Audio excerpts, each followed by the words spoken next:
Hey son, it's almost Christmas and you still haven't told us what you want. Oh yeah, right, let me think. The new PlayStation just released, so... Can I have it, please? Well, yeah, I'll go buy it to you right now. Son, I just remembered, it's 2020 and scalpers exist. Oh yeah, right. We know who you are.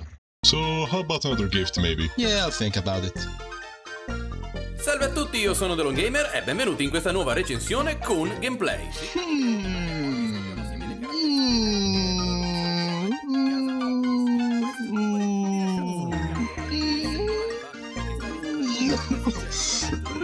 Later. Yeah.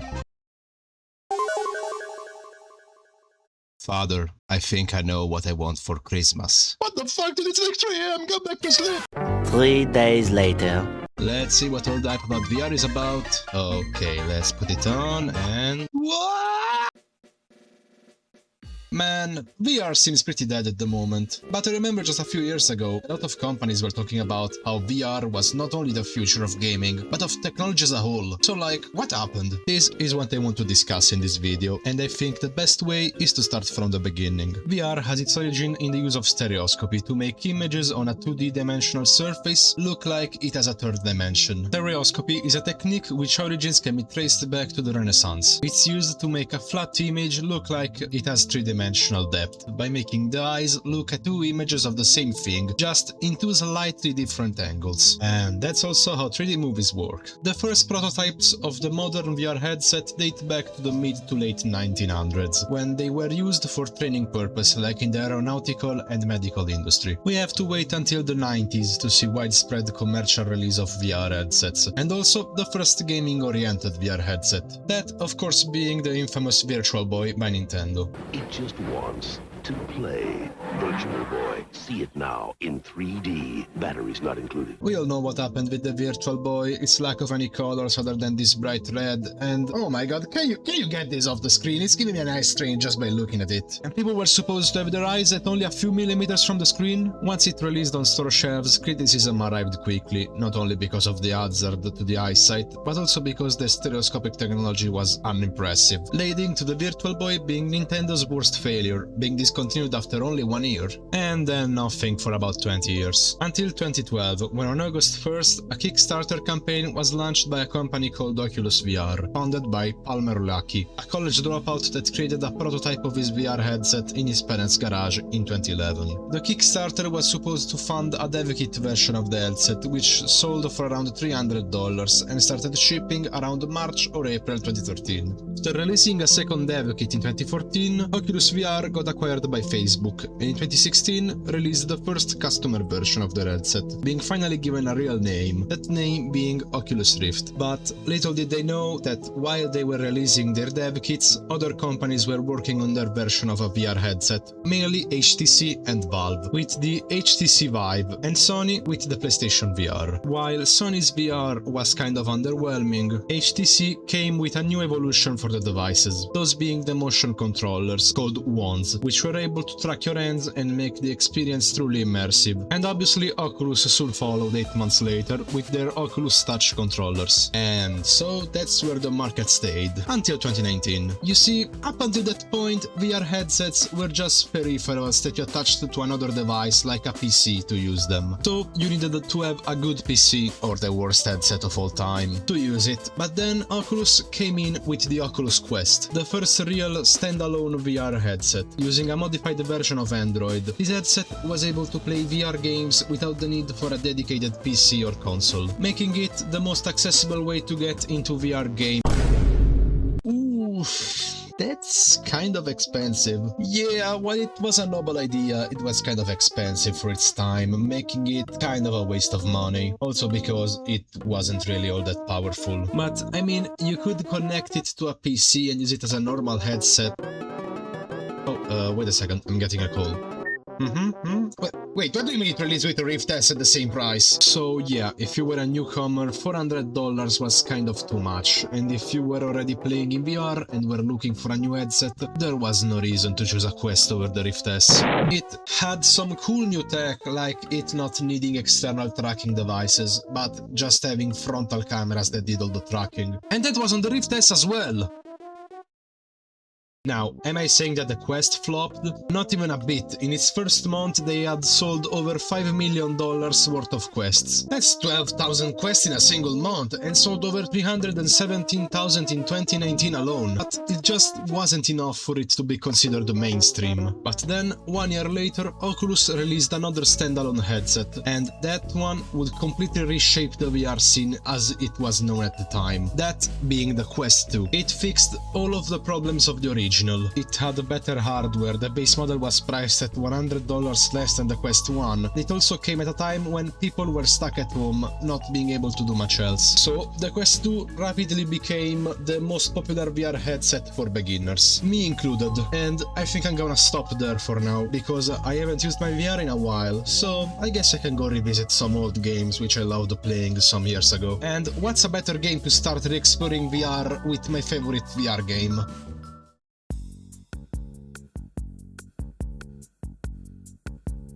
Okay, so let's go on the Steam page and look at the last updates. I'm kinda curious to see what they added. Okay, so... Oh.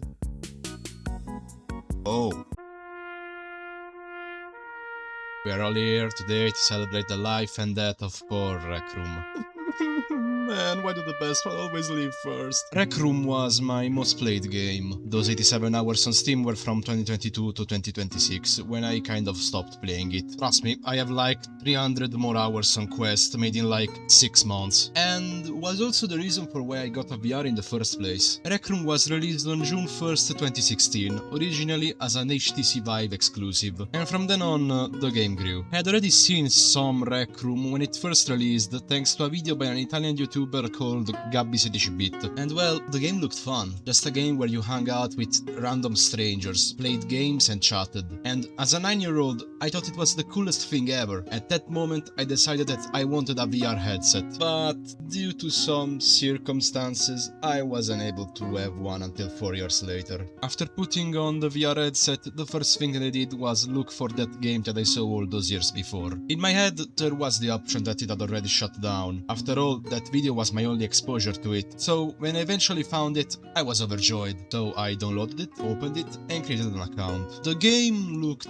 different, but it was the game that I saw 4 years before. And so I entered the rec center, the main hub of the game, and started talking to people. There I also realized that you could also play Rec Room without a headset, but the game had a completely different feeling. They had also added the ability to create and share your own rooms, very akin to something like Roblox. And that's when I already started smelling something fishy, but I mean, I guess user-generated content is something really valuable, and it also made the game more fun, and the creator of the room was also very limited compared to the Rec Room originals. There were different types of Rec Room originals. There were both PvP and PvE game modes. I remember playing a lot of PvP once, which isn't something that I usually do, since it wasn't and still isn't my thing, but man, I was cracked at paintball. I remember one night I got a 8-kill streak and carried the entire match, but I also really loved going into a rec center, forming a group, and going to play the PvE rooms, known as quests. Quests were mini-campaigns, where you and a group of either 3 or 4 people got through different rooms filled with enemies, and then defeated a final boss. And man, if some of those weren't hard as fuck, especially the later ones like Crescendo and most of all Jumbotron. I hated those robots with my entire being. That's probably where my hate for AIs began. Also because if you got it even once, you were knocked down and one of your teammates had to revive you, and if all of you died, most of the time it was all the way back to the beginning. I remember the first time I completed the Jumbotron, we were at the second to last room, when all of a sudden one of my 2 controllers died,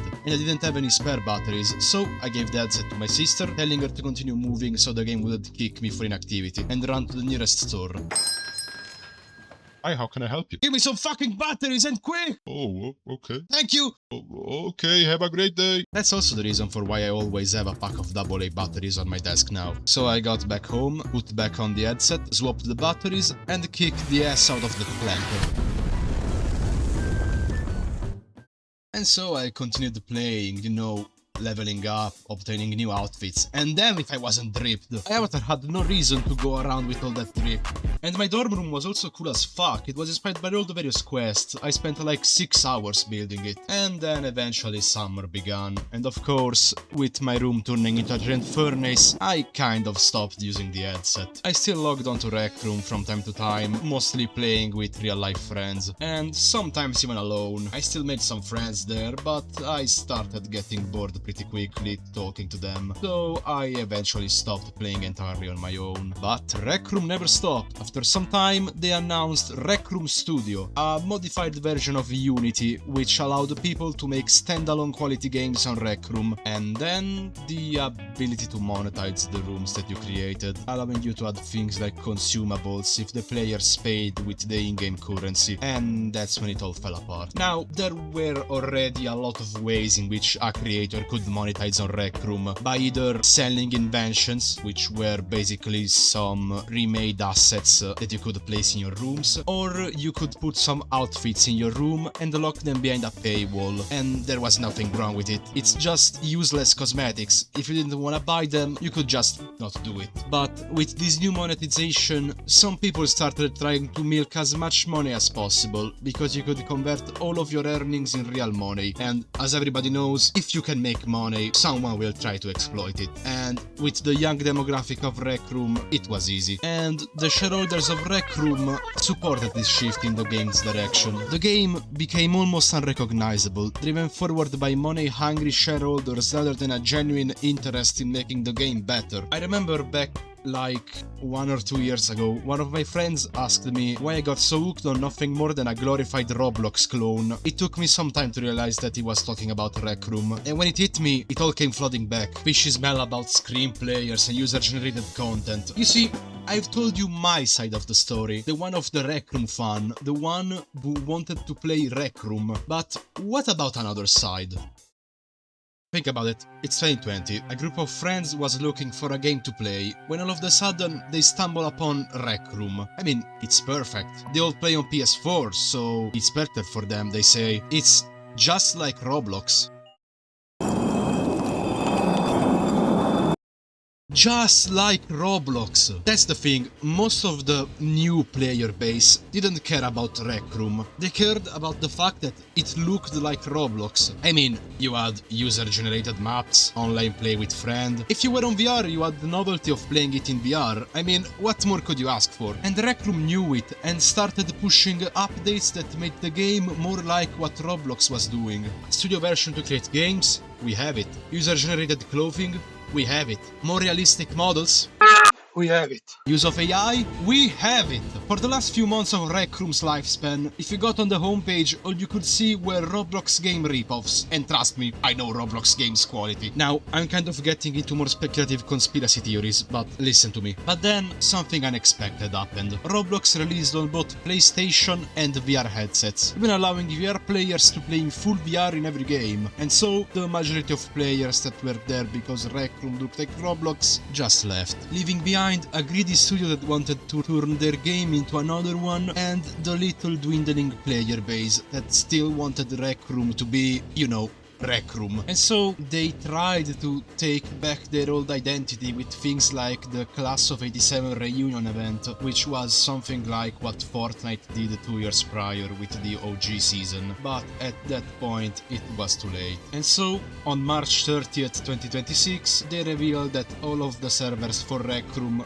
would shut down on June 1st, 2026, on the exact date of the game's 10th anniversary, a milestone that not many live service games can achieve, especially in this market, when a new one pops up every 2 days. I remember the day of the shutdown, I wasn't there to experience it. I was studying for the final exam for high school, and I was seriously behind on studying, but I did log in for like 2 minutes just to see the state of the game before the shutdown. And what I saw was unexpected. Now, tell me, when you think about a dying game, what do you think about? Empty servers, right? Well, on that day, I got inside of a rec center, and immediately someone approached me. It hadn't happened in years. This kid that couldn't have been older than probably 13 started talking to me. Hey, Super Francie, follow me. Of course, butchering my name, as everyone always does. By the way, in case you were wondering, it's pronounced Franci, not Francie, it's Italian. So I followed them, and what I saw left me stunned. Everyone in the server was all grouped in a single place, just talking to each other and having a good time. At that moment, I felt a sudden wave of nostalgia, just like if I was transported back to 5 years before. I didn't say a single thing, I just smiled and closed the game to never reopen it ever again. And so, with that, the story of a game ruined by the greed of the shareholders and the modern business of free-to-play games came to an end. Though that kid reminded me of someone, myself, at 13. While playing the same game, I would have probably done the same thing if I knew that my favorite game at the time was closing forever. It made me remember how fun it was playing that game, and it also made me remember of all of those one-time friendships that I made. One in particular. You see, back some years ago, Rec Room had a format on their YouTube channel called Rec Room Highlights, where they would receive random clips from players and they would post the best ones in those videos. And me and one of those friends, a certain Cyberfox, made one of those. I recorded it, but never sent it. Why, you may ask? One simple reason, I was too lazy. But talking to that kid made me remember those old times with random people that I knew I would have never seen or heard from again. And now, I don't know if you, Cyberfox, will ever actually find and see this video, but if you do, I think it's time that we show what we thought was the funniest thing ever 5 years ago. This is gonna take a little while. Welcome with Cutting a Fish with Cyberfox. First, you gotta cut the tail off. Okay, that's good enough. Then you gotta gouge these eyes out. And then you gotta cut this little thingy right here.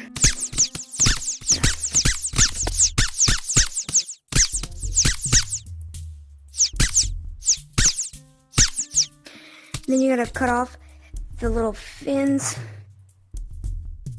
Flip it over. Cut these fins off. Cut these fins off. And then just chop it up. Boom. You got a perfect cut chopped fish. But Rec Room wasn't the only VR game that I used to play back in 2021. There were, of course, other games, like...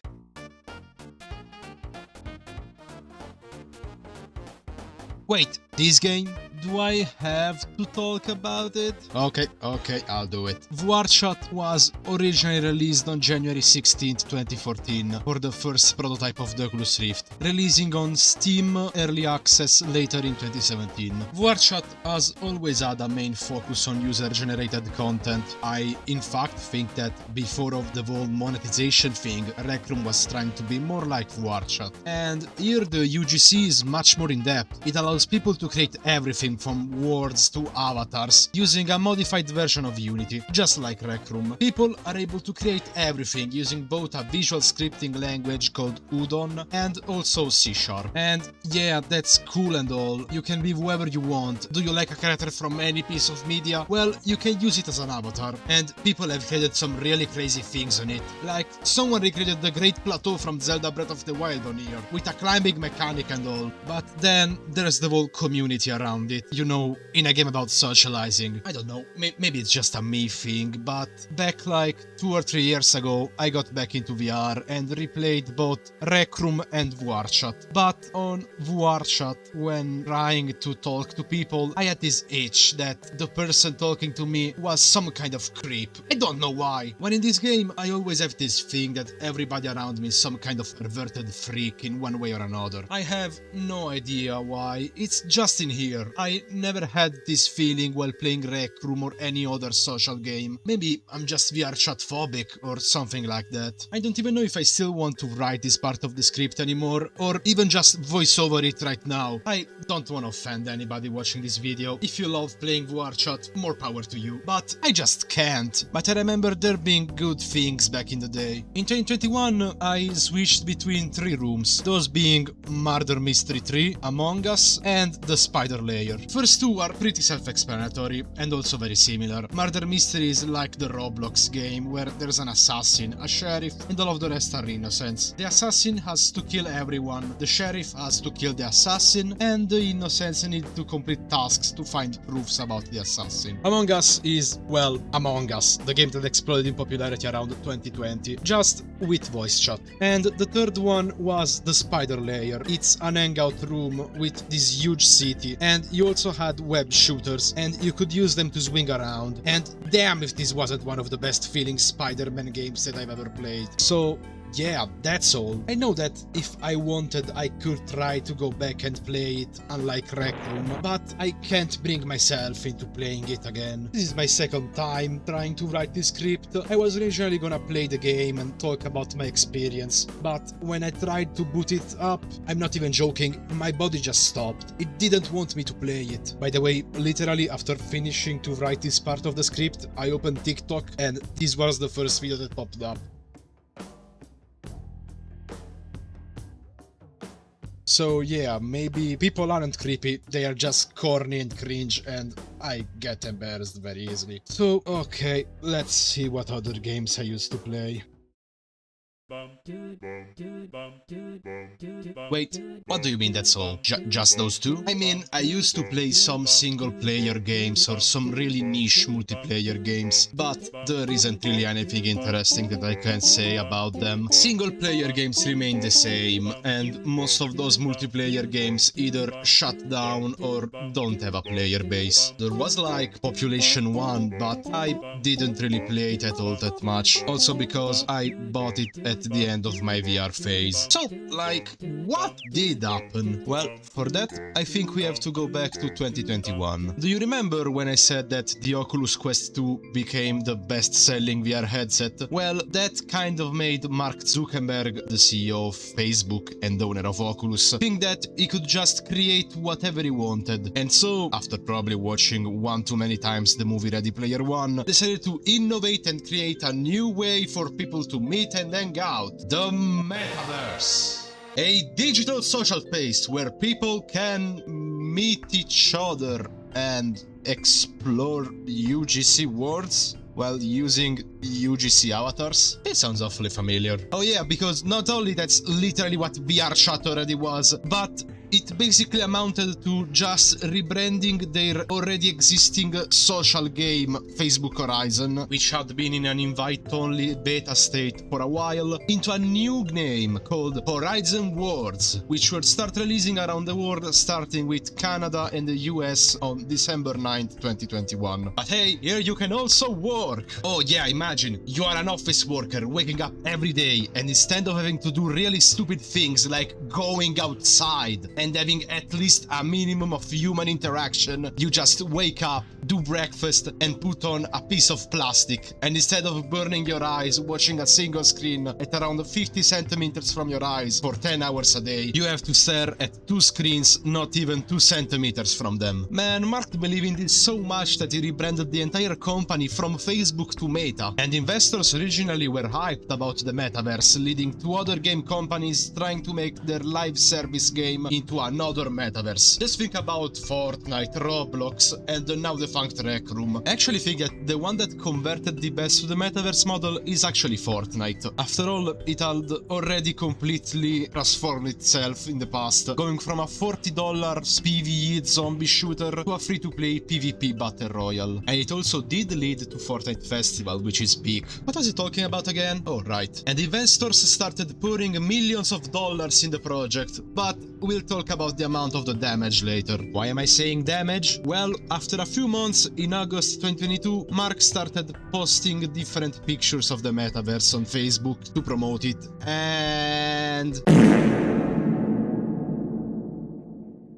yeah, it looked like ass. Some people even compared it to the Mii's from the Wii, and my response to those people is, hey, the Mii's didn't look this bad. Just look at him, what was he thinking? And I'm not talking about what was he thinking when creating this. I mean, what was he thinking in this picture? Look at those eyes, they are soulless. Mark already looked like an alien. How do you make him even uncannier? Now, he just looks like he's gonna try to stab me when I'm not looking. I never played Horizon Worlds because Italy was one of the last countries to ever get it. So, after the initial boom of investments almost completely stopped, after a few years of working on it, in March 2026, the team at Meta decided to shut down the ability to publish new worlds and ending support for the VR devices. Yeah, because they also made a mobile port for this. And with this, the final amount of the damage is right behind this curtain. So let's open it and see how much all of this costed. I really hope it's not that big of a number. Let's go. Drumroll, please.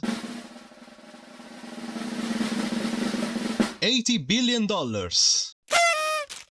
$80 billion? Have you gotten any idea with what you could do with $80 billion? I don't. Also because the maximum sum of money that I've ever holden is like 600 euros for my birthday. They really didn't know what gift I would have liked. Like, the best gift I've ever gotten in my life is a portrait on my wall of Asgore from Deltarune. But hey, at least the metaverse shut down without any major controversy, right? Right?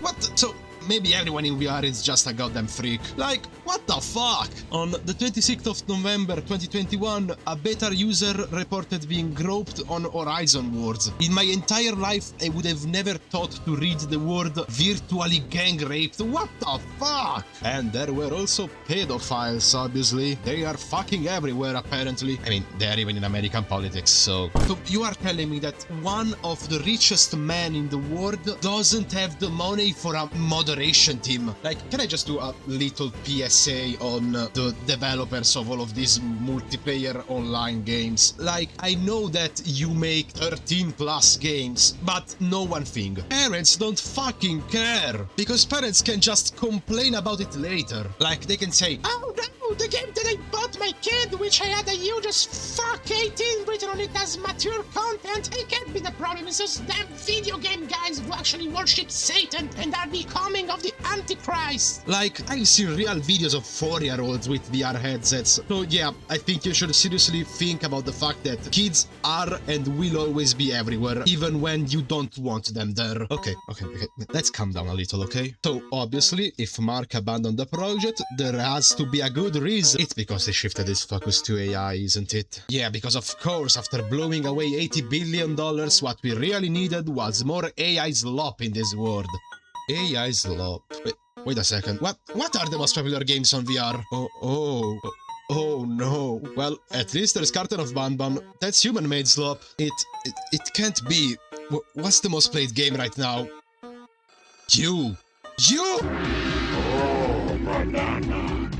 Gorilla Tag is a game released in early access on PC and on Oculus Quest back in 2021, receiving a full release in 2023. It consists in, as the game name says, tag, but you are a gorilla. There's one lava monkey that is the hunter, and when catching someone else, turns them into a lava monkey as well. The game ends when all the players are lava monkeys. I am talking about it, can you tell that I absolutely despise this game? It's not like something like VRChat, where I think that the people are weird. I just don't like the game. I remember trying it in my huge VR phase and never liking it, calling it slop. Man, if I had just knew what it would have led up to. The main gimmick of the game is the fact that you don't move by using a joystick, but rather you use your hands to jump from place to place. Remember what I said in my Pseudo Regalia video? See, in my opinion, character movement is the first thing to get right in any game. And I've always thought that while original, this way of moving around was sluggish and boring. Also, I've never had that big of a room in my life, which means that I would buy bump my fist on the wall really hard and start bleeding every 5 minutes. But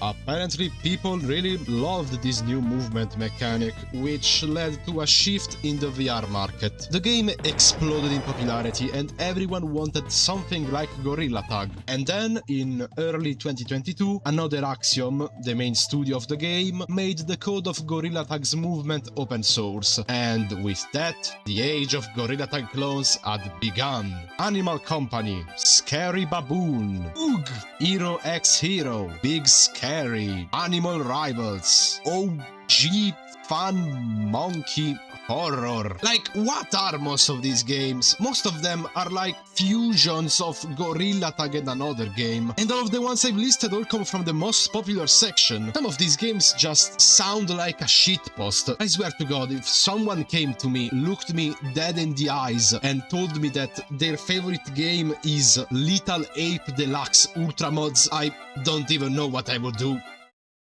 And so, what happened to VR was that it tried becoming something larger, but that ambition, while not putting it in its grave, it made the general public and all of those techno bros lose interest in the whole idea, eventually shifting to the hot and new trend in the industry, that being AI. And so, what do I do with my VR headset now? Well, now that Rec Room's gone, I don't really use it. I do sometimes use it for games like Blade and Sorcery and Bone Lab. By the way, Stress Level 0, I'm still waiting for that sequel. Games that rely a lot on mods. But talking about mods, 90% of my VR usage in the last 2 years has been with mods of pre-existing games, like Minecraft, or the best VR game that I've played in the last 6 months, Lunacid. But I think my favorite VR mod of all time has to be Garry's mod. I mean, it's really funny playing it with all my friends without a VR, and while all of them go around working like NPCs, I'm here actually moving my body and being able to actually do action. Who are you? Isn't this supposed to be a single-player server? Oh shit! And that's all I wanted to talk about. I hope you all enjoyed the video, and with that, I hope I can see you all soon. See ya!